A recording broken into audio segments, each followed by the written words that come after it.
I've been part of online game communities for over half my life at this point, which sucks to say out loud, but that is a whole different problem. Starting on GameFAQs message boards and IGN comment sections in the early 2000s, to now with Twitter and YouTube, and everything that came between. One thing I've learned is people online who play games are incredibly passionate about their opinions and often mistake them for fact. Be it ideas on which console is best, frequently used as a shield to defend extravagant amounts of spending, or why a game is trash, or the second coming of Christ, or even small details like why certain characters or moments within a game are better than what everyone else has to say. The internet discourse became a never-ending war of opinions, with everyone too stubborn to budge their position and simultaneously refusing to disengage. The only difference was the battleground. But after a while, it just became white noise. And look, if you know me outside of this channel, you probably have seen me share some wildly hot takes about games, and well, I kinda love the chaos. But I do know when to stop and where the line is.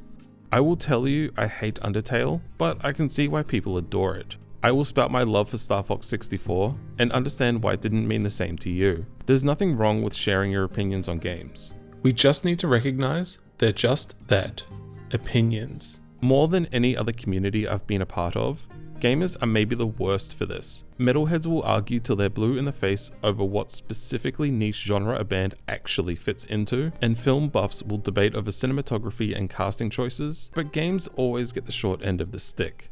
At the end of the day, metal has community. They will meet up in person at a gig and set aside the differences to watch a band play, whereas film is more societal interpretation, while being a more mainstream and well-loved pastime accepted by most. But games, they're still considered a niche and wasteful hobby. In the early days, everyone needed to make some justification about why they loved what they did, a chip on their shoulder with something to prove. I think the most important thing we, as a community, need to learn is your favorite game is irrelevant.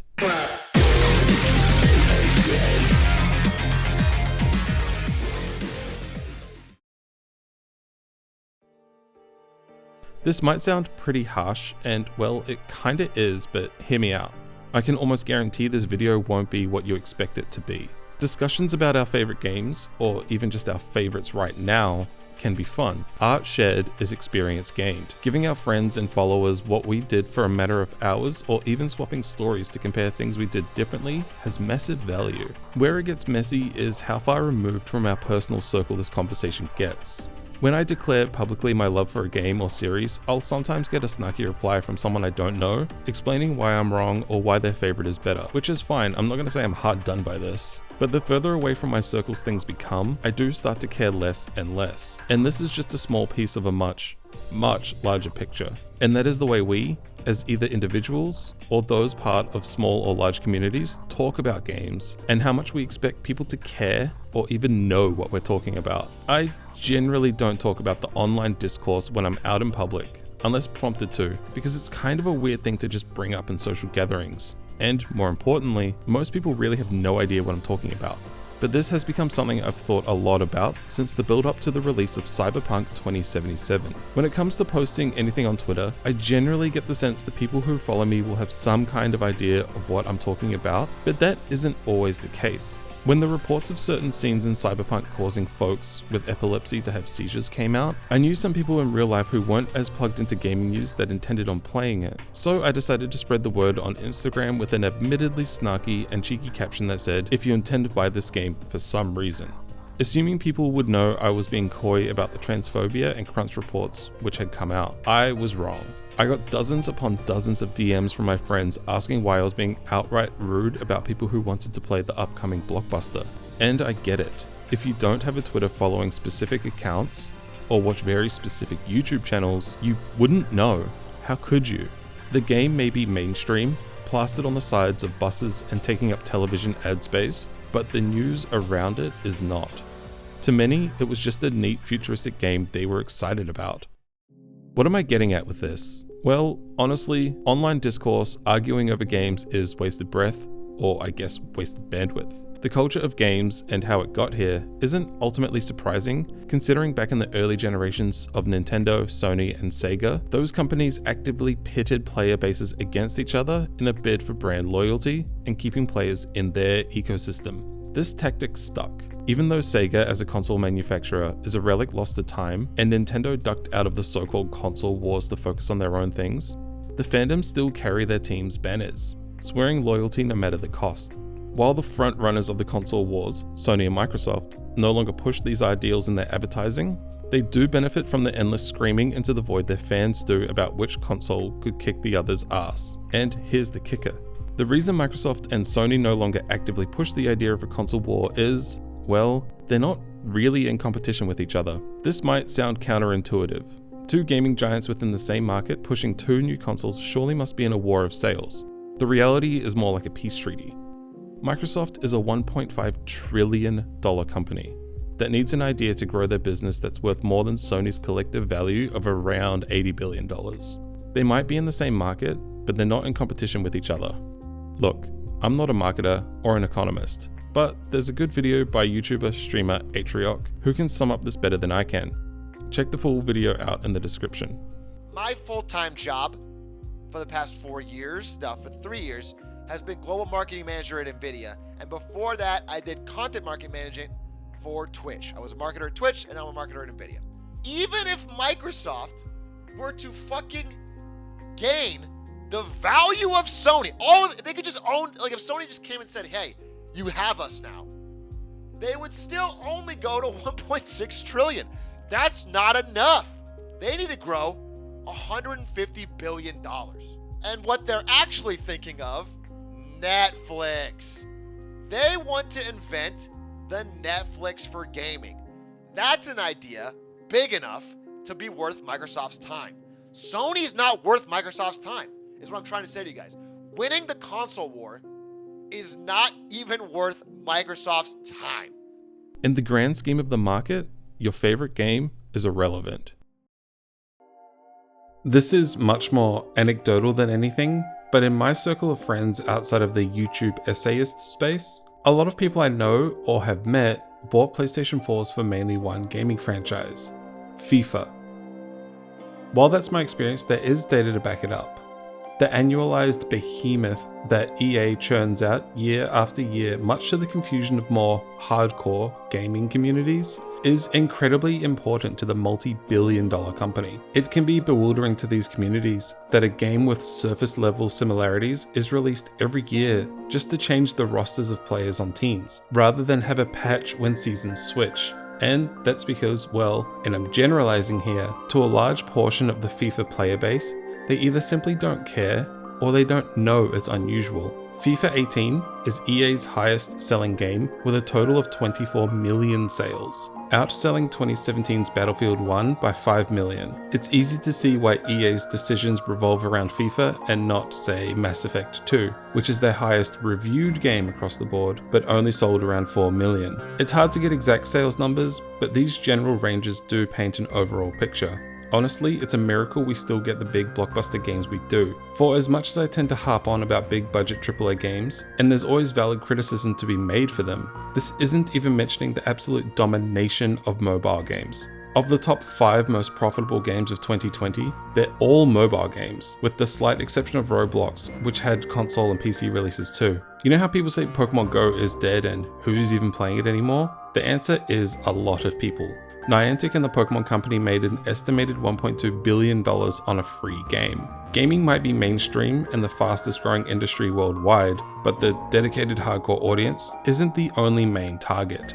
After the opening announcement for the PS5 was GTA 5 getting its 3rd console release, there's been cries of confusion for a Grand Theft Auto 6. And I get it, a sequel would be much more appealing to many than more content for the online portion of Grand Theft Auto. However, the reality is, GTA Online had its biggest year in terms of income during 2020, and everyone being stuck inside during a global lockdown absolutely had a lot to do with it, but this growth didn't come out of nowhere. In its 4th year since launch, GTA Online managed an impressive income pool of around $1 billion. In 2019, 6 years since its release, its generated income was almost $600 million alone. Games as a service is a powerful business model, And while communities we might involve ourselves in push against them, it's hard to deny the spending power those dedicated player bases are willing to put into these games. Coupled with the less than stellar Red Dead Redemption 2's online service, it's no surprise Take-Two and Rockstar are more than a bit hesitant to move onto GTA 6. I'm not saying there isn't a market for the games often talked about online. The Last of Us 2 pulled in an impressive 4 million copies on its release weekend, making it the fastest selling PS4 exclusive, despite a small but very vocal minority calling for a boycott for absolutely daft reasons. It didn't have an effect on the overall amount of sales. We put a lot of stock into what people say about our favorite games online, and sometimes it's valuable. More often than not, it's clickbait made for generating money on faked or forced outrage.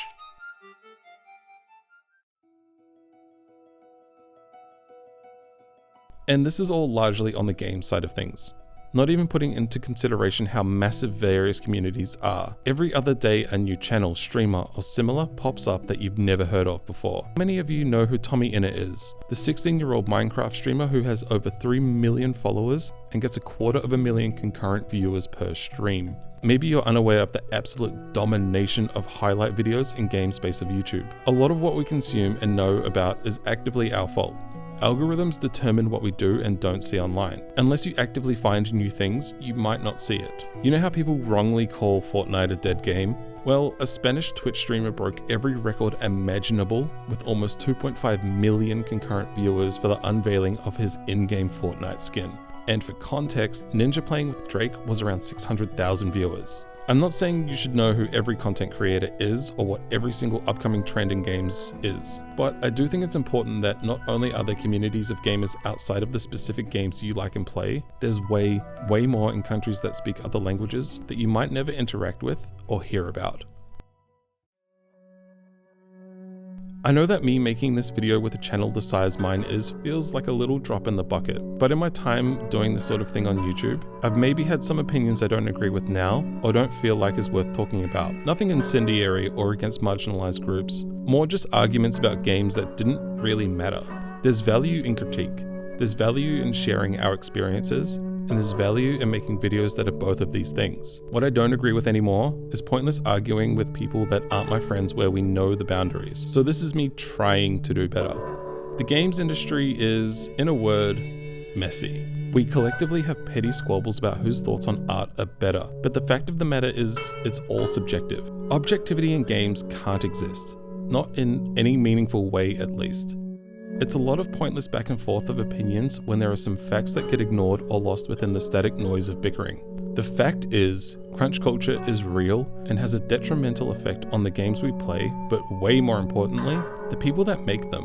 One look at some of the biggest games from the past few years, the terrible working conditions within studios like Naughty Dog, Rockstar, Epic, and EA, and these are just the ones that got caught and exposed. It's easy to see this is not a sustainable lifestyle of 70 to 100-hour work weeks for months on end to meet deadlines. The fact is, people within games communities who aren't straight white cis men, whether it be players, journalists, or content creators, have a much harder time voicing themselves and their lived experiences looking at and playing games without a litany of death threats, targeted attacks, and abuse just for giving an opinion.